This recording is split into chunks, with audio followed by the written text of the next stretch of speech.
Olá a todos!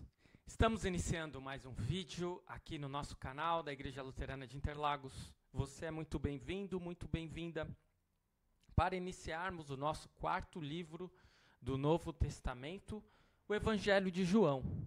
Vimos já os Evangelhos sinóticos e hoje, dia 3 de outubro, é dia de iniciarmos o quarto Evangelho, o Evangelho diferente, o Evangelho de João. Vamos juntos? Iniciando pela introdução, o Evangelho de João tem como autor o próprio João, e o seu nome significa algo como Deus agraciado, Deus misericordioso ou Deus perdoa. São 21 capítulos que tem este Evangelho, e João era pescador antes de ser discípulo e apóstolo de Cristo.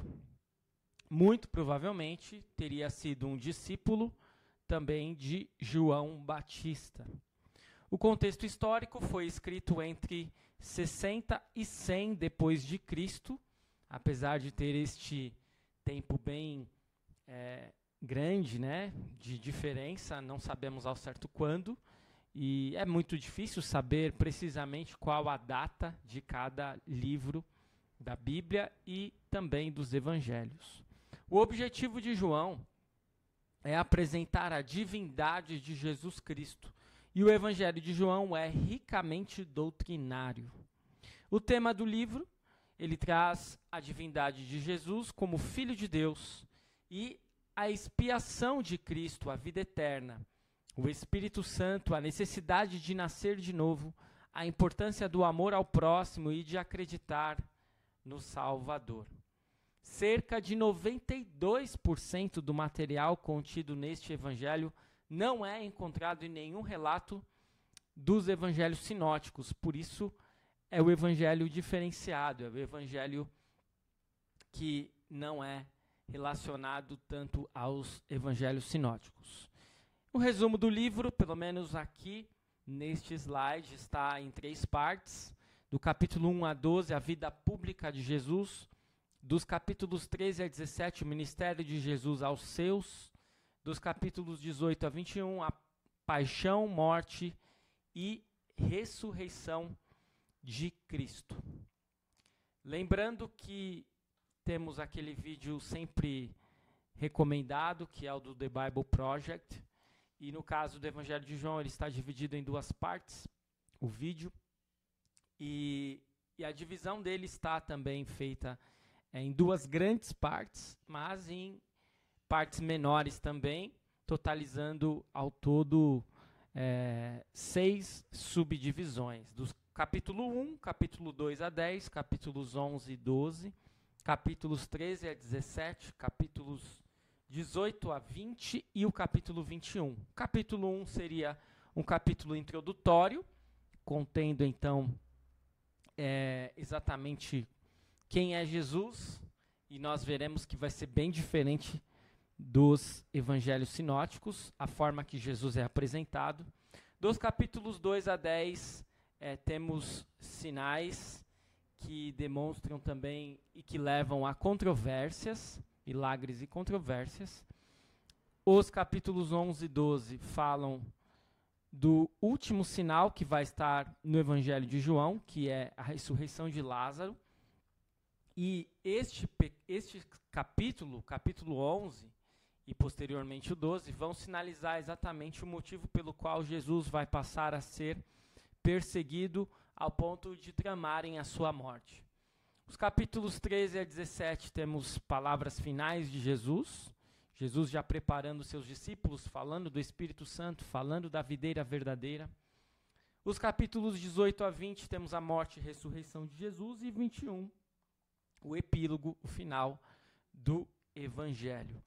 Este é um Evangelho muito bem escrito, é um Evangelho que traz um certo ar de filosofia. Há 7 sinais, 7 milagres neste Evangelho, 7 afirmações que Jesus faz a respeito dele mesmo. No grego, ego eimi, eu sou. E nós veremos, eu sou o pão da vida, eu sou a luz do mundo, eu sou o caminho, a verdade e a vida, eu sou a porta. eu sou a videira, e assim por diante. Sem mais delongas, vamos então iniciar pela leitura do capítulo 1, onde nós temos aí, ao todo, 5 destaques. Nós temos a encarnação do Verbo, o testemunho de João Batista, o Cordeiro de Deus, os primeiros discípulos, Filipe e Natanael. Vamos à leitura, são ao todo 51 versículos. No princípio era o Verbo, e o Verbo estava com Deus, e o Verbo era Deus. Ele estava no princípio com Deus. Todas as coisas foram feitas por ele, sem ele, nada do que foi feito se fez. A vida estava nele, e a vida era a luz dos homens. A luz resplandece nas trevas, e as trevas não prevaleceram contra ela. Houve um homem enviado por Deus, e o nome dele era João. Este veio como testemunha para testificar a respeito da luz, para que todos viessem a crer por meio dele. Ele não era luz, mas veio para dar testemunho da luz. A verdadeira luz que, vinda ao mundo, ilumina toda a humanidade. O Verbo estava no mundo. O mundo foi feito por meio dele, mas o mundo não o conheceu. Veio para o que era seu, e os seus não o receberam. Mas a todos quantos o receberam, deu-lhes o poder de serem feitos filhos de Deus, a saber, aos que creem no seu nome, os quais não nasceram do sangue, nem da vontade da carne, nem da vontade do homem, mas de Deus. E o Verbo se fez carne e habitou entre nós, cheio de graça e de verdade. E vimos a sua glória, glória como do unigênito do Pai. João dá testemunho a respeito dele e exclama: Este é aquele de quem eu dizia, ele vem depois de mim, mas é mais importante do que eu, pois já existia antes de mim. Porque todos nós temos recebido da sua plenitude graça sobre graça.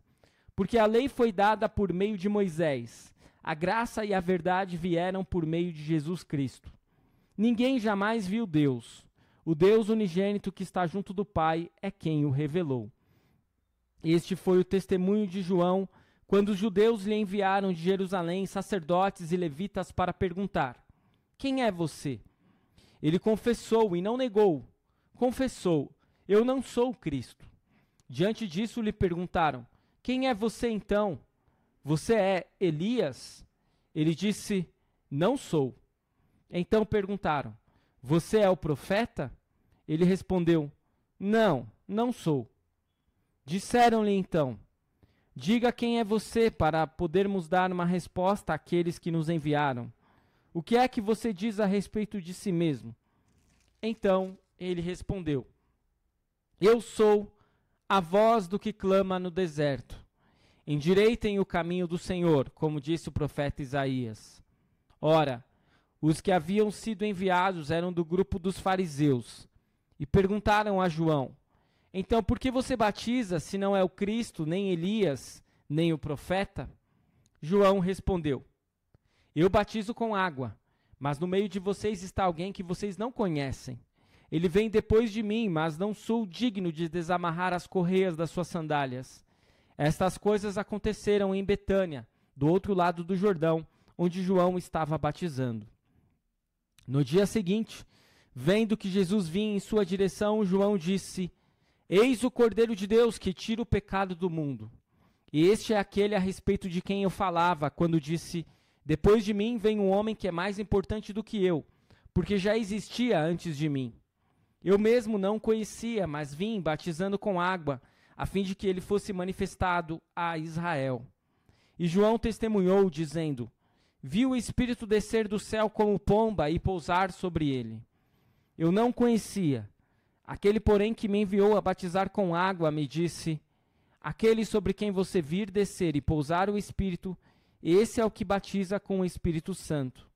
Pois eu mesmo vi e dou testemunho de que ele é o Filho de Deus. No dia seguinte, João estava outra vez na companhia de 2 dos seus discípulos. E vendo Jesus passar, disse: Eis o Cordeiro de Deus. Os 2 discípulos, ouvindo-o dizer isso, seguiram Jesus. E Jesus, voltando-se e vendo que o seguiam, disse-lhes: O que vocês estão procurando? Eles disseram: Rabi, que quer dizer mestre, onde o Senhor mora? Jesus respondeu: Venham ver. Então eles foram, viram onde Jesus estava morando e ficaram com ele aquele dia. Eram mais ou menos 4 da tarde. André, o irmão de Simão Pedro, era um dos dois que tinham ouvido o testemunho de João e seguido Jesus. Ele encontrou primeiro seu próprio irmão, Simão, a quem disse: achamos o Messias. Messias quer dizer Cristo. E o levou a Jesus. Jesus olhou para ele e disse: você é Simão, filho de João, mas agora será chamado Cefas. Cefas quer dizer Pedro. No dia seguinte, Jesus resolveu ir para a Galiléia e encontrou Filipe, a quem disse: siga-me. Esse Filipe era de Betsaida, cidade de André e de Pedro. Filipe encontrou Natanael e lhe disse: achamos aquele de quem Moisés escreveu na lei e a quem se referiram os profetas, Jesus o Nazareno, filho de José. Então Natanael perguntou: de Nazaré pode sair alguma coisa boa? Filipe respondeu: venha ver. Jesus viu Natanael se aproximar e disse a respeito dele: eis um verdadeiro israelita em quem não existe fingimento algum. Natanael perguntou a Jesus: de onde o Senhor me conhece? Jesus respondeu: antes de Filipe chamá-lo, eu já tinha visto você debaixo da figueira. Então Natanael exclamou: mestre, o Senhor é o Filho de Deus, o Senhor é o Rei de Israel. Ao que Jesus lhe respondeu: você crê porque eu disse que tinha visto você debaixo da figueira? Pois você verá coisas maiores do que estas. E acrescentou: em verdade lhes digo que vocês verão o céu aberto e os anjos de Deus subindo e descendo sobre o Filho do Homem. Até aqui a leitura do capítulo 1 de João. João então inicia de uma forma a apresentar quem é Jesus. E Jesus, conforme as palavras do evangelista João, é o verbo que se fez carne e habitou entre nós, cheio de graça e de verdade. Ele já existia, ele estava com Deus e ele era Deus. Portanto, o evangelho de João demonstra claramente quem é Jesus. De cara, demonstra que ele é Deus. De cara, demonstra que ele não passou a existir no seu nascimento, mas que ele já existia, ele sempre existiu, porque ele é Deus. O testemunho de João Batista é um testemunho autêntico, fidedigno, do que Jesus vem fazer. João Batista olha para Jesus e diz que ele é o Cordeiro de Deus que vem tirar os pecados do mundo. E é de fato o que Jesus vem fazer. E Jesus se submete ao seu batismo, pois ele deveria cumprir com todas as profecias, com todas as leis.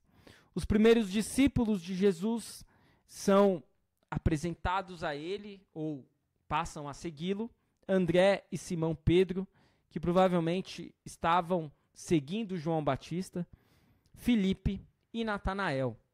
Natanael é um homem que não esconde o que pensa, por isso Jesus vai chamar ele de um verdadeiro israelita em quem não existe fingimento algum. Natanael vai dizer claramente: mas de Nazaré pode vir algo bom?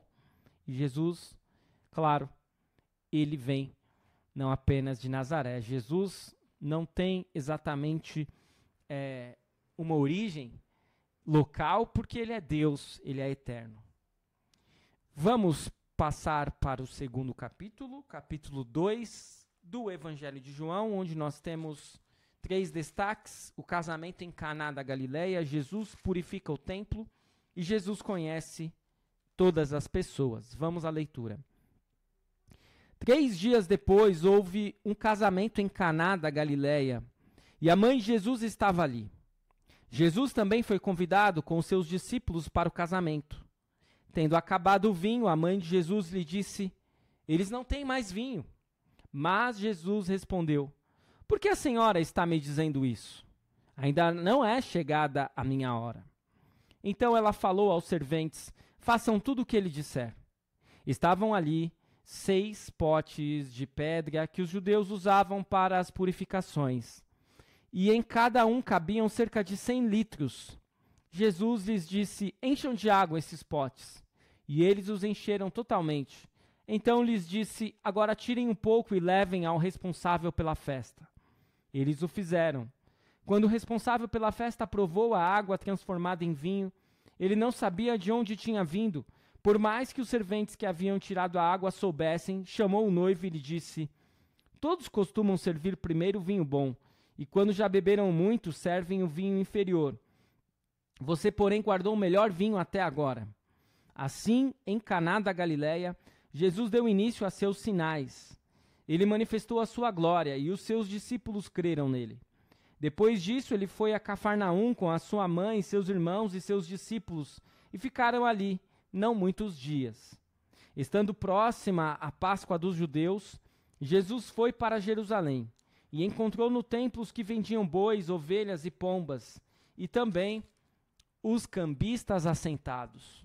Tendo feito um chicote de cordas, expulsou todos do templo com as ovelhas e os bois, derramou o dinheiro dos cambistas pelo chão, virou as mesas e disse aos que vendiam as pombas: tirem estas coisas daqui, não façam da casa de meu pai uma casa de negócio. Os seus discípulos se lembraram que está escrito: o zelo da tua casa me consumirá. Então os judeus lhe perguntaram: que sinal você nos mostra para fazer essas coisas? Jesus lhes respondeu: destruam este santuário e em 3 dias eu o levantarei. Os judeus responderam: este santuário foi edificado em 46 anos e você quer levantá-lo em 3 dias? Ele, porém, se referia ao santuário do seu corpo.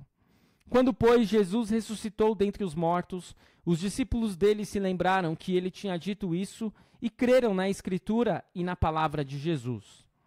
Estando Jesus em Jerusalém durante a festa da Páscoa, muitos creram no seu nome quando viram os sinais que ele fazia.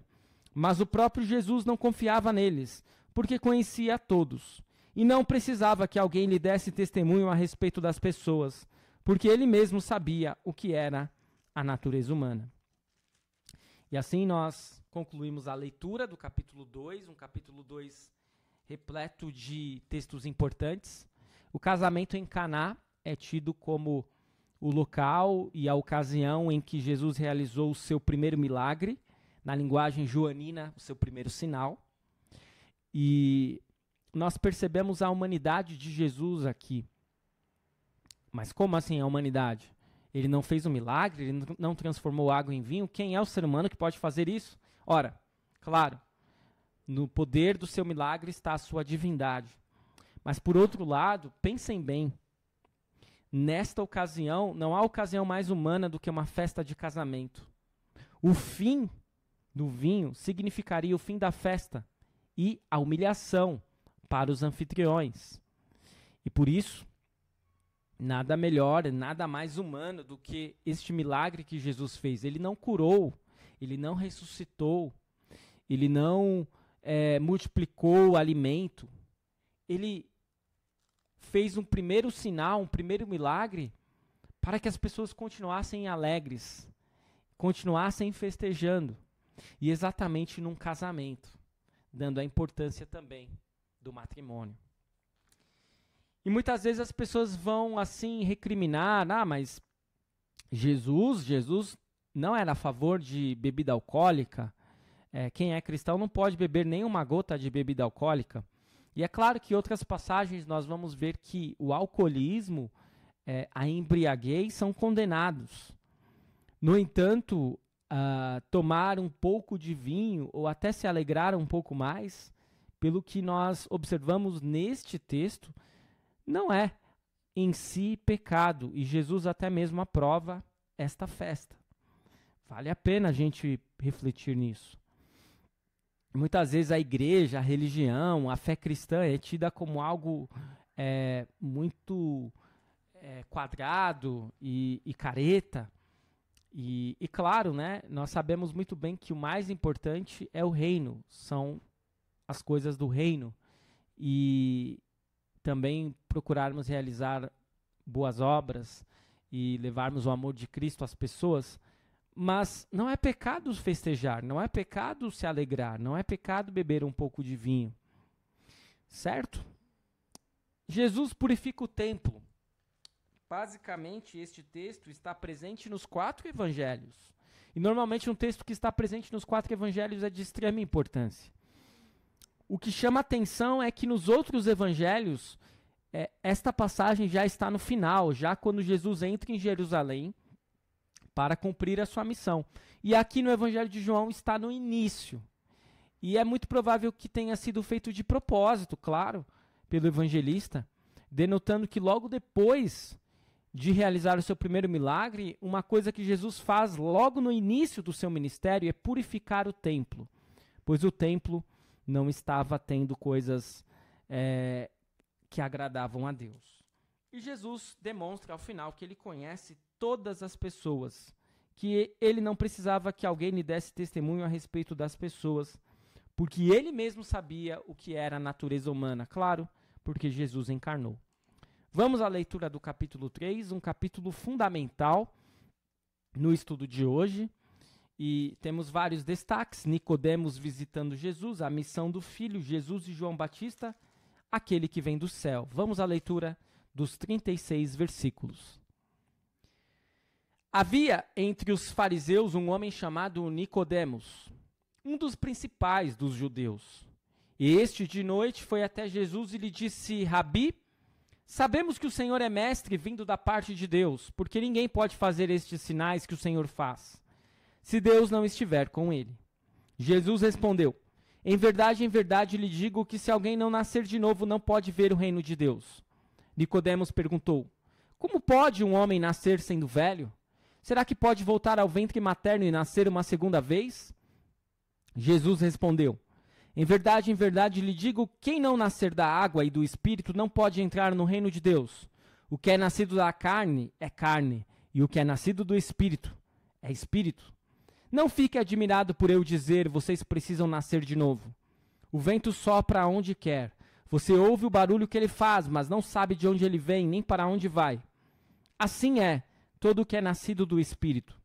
Então Nicodemos perguntou: como pode ser isso?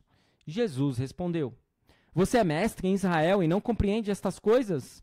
Em verdade lhe digo que nós falamos do que sabemos e damos testemunho do que vimos, mas vocês não aceitam o nosso testemunho. Se vocês não creem quando falo sobre coisas terrenas, como crerão se eu lhes falar sobre as celestiais? Ora, ninguém subiu ao céu a não ser aquele que de lá desceu, o Filho do Homem. E assim como Moisés levantou a serpente no deserto, assim também é necessário que o Filho do Homem seja levantado, para que todo o que nele crer tenha a vida eterna. Porque Deus amou o mundo de tal maneira que deu o seu Filho unigênito, para que todo o que nele crê não pereça, mas tenha a vida eterna. Porque Deus enviou o seu Filho ao mundo não para que condenasse o mundo, mas para que o mundo fosse salvo por ele. Quem nele crê não é condenado, mas o que não crê já está condenado, porque não crê no nome do unigênito Filho de Deus. A condenação é esta: a luz veio ao mundo, mas os homens amaram mais as trevas do que a luz, porque as suas obras eram más. Pois todo aquele que pratica o mal detesta a luz e não se aproxima da luz, para que as suas obras não sejam reprovadas. Quem pratica a verdade se aproxima da luz, para que as suas obras sejam manifestas, porque são feitas em Deus. Depois disso, Jesus foi com seus discípulos para a terra da Judéia. Ali permaneceu com eles e batizava. Ora, João também estava batizando em Enom, perto de Salim, porque ali havia muitas águas, e o povo se dirigia para lá e era batizado, pois João ainda não havia sido preso. Então surgiu uma discussão entre os discípulos de João e um judeu a respeito da purificação. E foram até João e lhe disseram: Mestre, aquele que estava com o Senhor no outro lado do Jordão, do qual o Senhor deu testemunho, está batizando, e todos vão até ele. João respondeu: Ninguém pode receber coisa alguma se não lhe for dada do céu. Vocês mesmos são testemunhas de que eu disse: eu não sou o Cristo, mas fui enviado como seu precursor. O que tem a noiva é o noivo. O amigo do noivo que está presente e o escuta se alegra muito por causa da voz do noivo, pois essa alegria já se cumpriu em mim. Convém que ele cresça e que eu diminua. Quem vem das alturas certamente está acima de todos. Quem vem da terra é terreno e fala da terra. Quem veio do céu está acima de todos e dá testemunho daquilo que viu e ouviu, mas ninguém aceita o seu testemunho. Quem, porém, aceita o testemunho que ele dá, certifica que Deus é verdadeiro, pois aquele que Deus enviou fala as palavras de Deus, porque Deus não dá o Espírito por medida. O Pai ama o Filho e entregou todas as coisas nas mãos dele. Por isso, quem crê no Filho tem a vida eterna.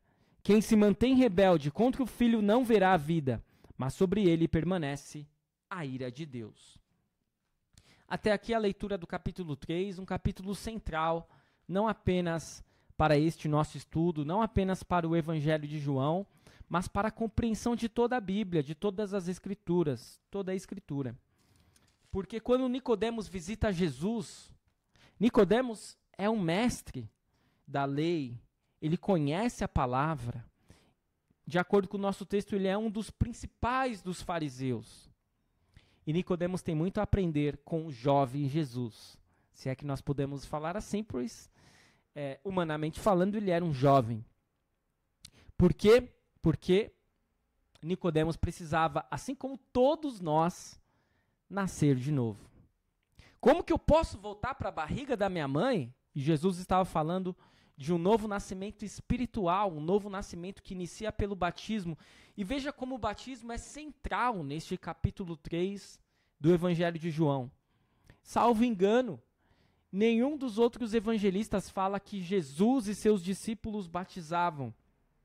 Mas, aqui, de uma maneira muito clara, diz que Jesus, enquanto João Batista estava batizando, Jesus estava também batizando. E os discípulos de João Batista questionavam, mas por que aquele homem está batizando como você batiza? E João Batista vai dizer, não, ele não está fazendo o mesmo batismo que eu faço. Vão até ele, vocês precisam dele. Eu disse que eu não era o Cristo, eu disse que estava preparando o caminho para ele. E, com certeza, convém que ele cresça e que eu diminua.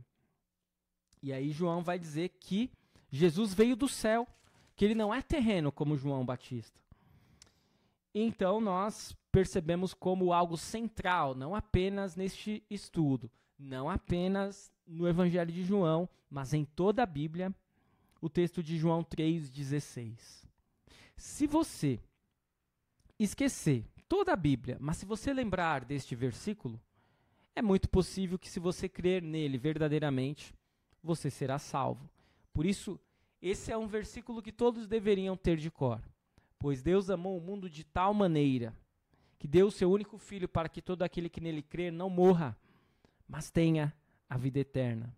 E assim, anteriormente, logo depois da conversa entre Jesus e Nicodemos, houve aquela comparação que as pessoas que eram picadas por cobras lá no deserto, elas olhavam para uma estaca de bronze que Moisés havia feito sob o comando de Deus, e elas eram salvas.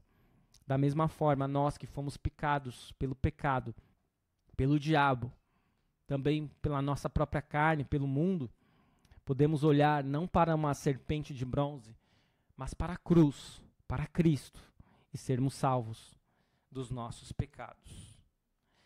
Vamos à leitura do capítulo 4, que de certo modo se relaciona muito bem com o capítulo 3, porque lá em João 3,16 nós lemos Deus amou o mundo. E percebam que o nosso primeiro evangelho, o evangelho de Mateus, vai falar que Jesus veio primeiro para os perdidos da casa de Israel. Claro, ele não está demonstrando uma exclusividade aos judeus, mas ele diz que há uma certa hierarquia ou uma certa ordem para quem ele veio primeiro. Só que João vai dizer que Jesus veio para salvar o mundo.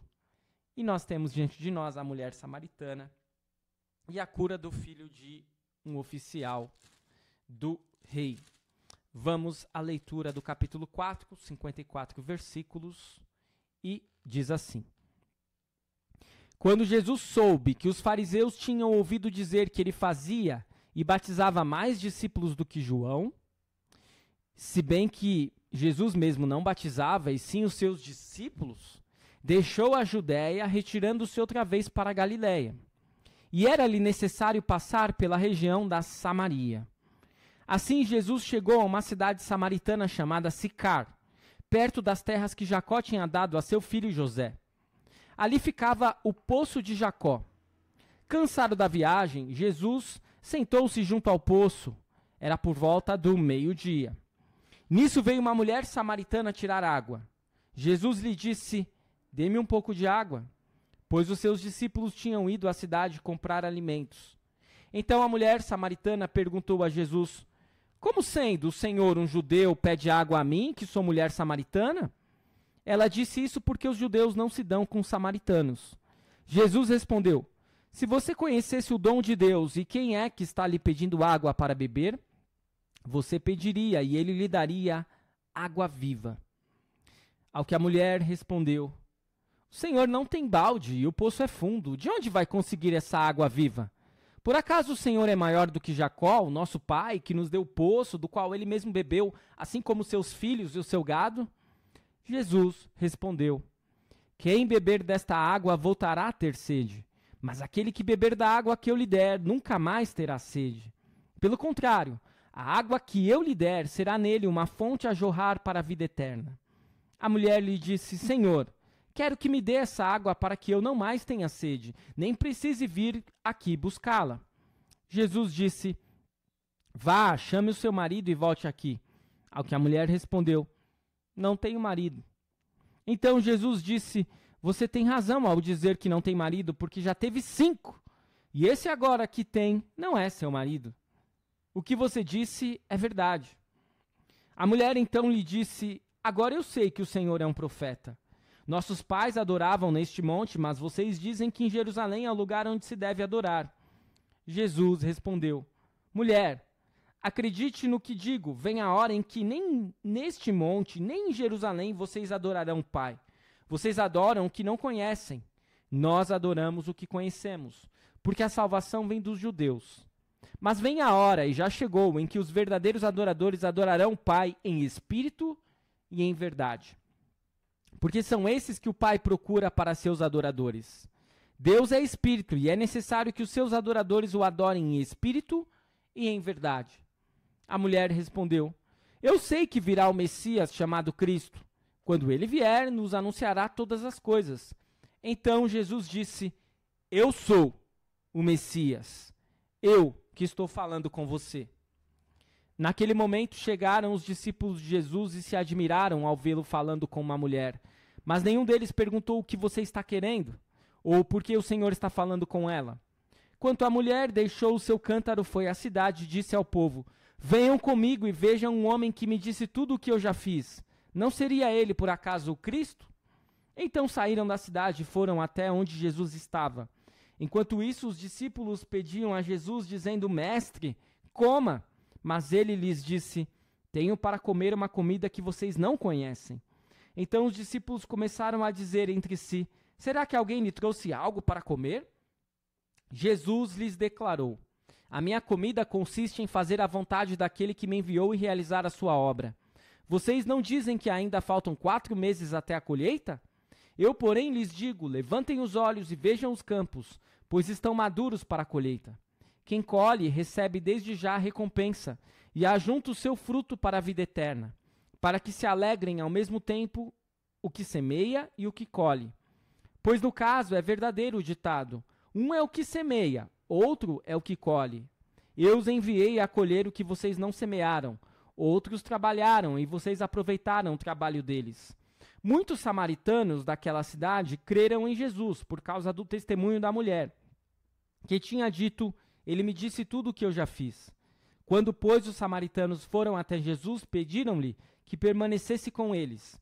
E Jesus ficou ali 2 dias.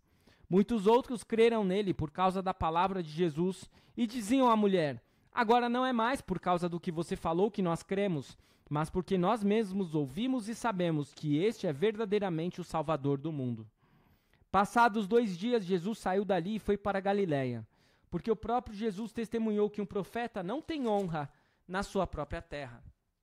Assim, quando chegou a Galiléia, os galileus o receberam, porque viram todas as coisas que Jesus tinha feito em Jerusalém, por ocasião da festa, a qual eles também tinham comparecido. Jesus foi outra vez a Caná da Galiléia, onde tinha transformado água em vinho. E havia ali um oficial do rei, cujo filho estava doente em Cafarnaum. Quando ouviu dizer que Jesus tinha vindo da Judéia para a Galiléia, foi até ele e pediu-lhe que fosse curar o seu filho que estava morrendo. Então Jesus lhe disse: se vocês não virem sinais e prodígios, de modo nenhum crerão. O oficial pediu mais uma vez: Senhor, venha, antes que meu filho morra. Jesus respondeu: vá, o seu filho vai viver. O homem creu na palavra de Jesus e partiu. Quando já estava a caminho, seus servos vieram ao encontro dele, anunciando-lhe que o seu filho estava vivo. Então perguntou a que horas o seu filho havia se sentido melhor. E informaram: ontem, à 1h da tarde, a febre o deixou. Com isso, o pai reconheceu que aquela era precisamente a hora em que Jesus tinha dito a ele: o seu filho vai viver. E ele e toda a sua casa creram. Este foi o segundo sinal que Jesus fez depois de ir da Judéia para a Galiléia. Até aqui a leitura do capítulo 4 do Evangelho de João, onde nós temos 2 relatos brilhantes e que nos entusiasmam pela misericórdia de Jesus, por sua sabedoria, pelo seu jeito de levar tudo aquilo que as pessoas necessitam. Uma mulher pecadora que ia buscar água sempre no momento mais crítico do dia, onde o sol estava muito mais quente, onde estava muito mais seco, onde era difícil conseguir uma sombra. Por quê? Porque ela era uma mulher pecadora. Ela não poderia ir em horários convencionais, onde outras mulheres iriam julgá-la. E sim, eram as mulheres que estavam indo buscar água. Normalmente, até hoje é assim, em muitos países pelo mundo. E essa mulher, então, ela encontrou Jesus, que pediu um pouco de água para ela, e ela estranhou tudo aquilo porque ela sabia que Jesus era judeu e ela samaritana. E os judeus não se davam com os samaritanos, e muito menos um homem falava com uma mulher desconhecida. E então Jesus lhe fez a maravilhosa oferta: se você receber da água que eu posso dar a você, você nunca mais terá sede. Mas ela não entendeu inicialmente, por isso ela disse: sim, eu quero dessa água, me dá, porque aí eu não preciso vir aqui buscar água no poço. Mas Jesus estava falando de outra água, a água do Espírito, a água espiritual, o Espírito Santo. E se ela recebesse a água que Jesus tinha para dar, ela iria crer e nunca mais teria sede, não de água, mas a sede que todos nós nascemos com ela. A sede que faz com que a gente perceba que a nossa vida não é completa se não tivermos Cristo. Por isso, é uma história maravilhosa, e essa mulher ela vai espalhar tudo aquilo que ela vivenciou, e muitos outros samaritanos irão crer. Por último, a cura do filho de um oficial do rei. Ele saberá, por intermédio de empregados, que o seu filho foi curado exatamente e precisamente no horário em que Jesus estava conversando com ele. E esse homem vai observar o poder grandioso que Jesus tinha e também a sua misericórdia. O Evangelho de João começa então de uma forma bem impactante, retomando agora os ensinamentos. No capítulo 1, demonstrando quem Jesus é de cara. Jesus é Deus, Jesus é o Verbo que se fez carne e habitou entre nós, cheio de graça e de verdade. João Batista aponta para ele, que ele cresça, que eu diminua. No capítulo 2, nós temos o primeiro sinal. Jesus alegra uma festa de casamento. Jesus é um Senhor que deseja a nossa alegria, que é um Deus de festa, não é um Deus de tristeza. O capítulo 3 é um capítulo central, um encontro de Nicodemos com Jesus, um encontro único, que mostra que não apenas Nicodemos, mas todos nós precisamos nascer de novo pelo batismo. Um batismo que os discípulos de Jesus faziam em seu nome, já que no capítulo 4, Jesus diz claramente que ele mesmo não fazia batismos, mas João Batista vai dizer: vão para Jesus, se tornem discípulos de Jesus. João Batista teve discípulos e ele enviou seus discípulos para Jesus, porque ele apenas veio preparar o caminho. E por último, capítulo 4, este encontro maravilhoso entre Jesus e a mulher samaritana, demonstrando toda a misericórdia de Jesus, demonstrando que ele veio para salvar a todos, pois Deus amou o mundo de tal maneira que deu seu único filho para que todo aquele que nele crer não morra, mas tenha vida eterna. Eu espero que este estudo tenha sido de proveito para você, assim como foi para mim. Continuamos prosseguindo no projeto A Bíblia ao longo do ano, que você continue conosco nos próximos estudos. Amanhã teremos mais 4 capítulos do Evangelho de João. Fique na paz do Senhor. Até o nosso próximo vídeo.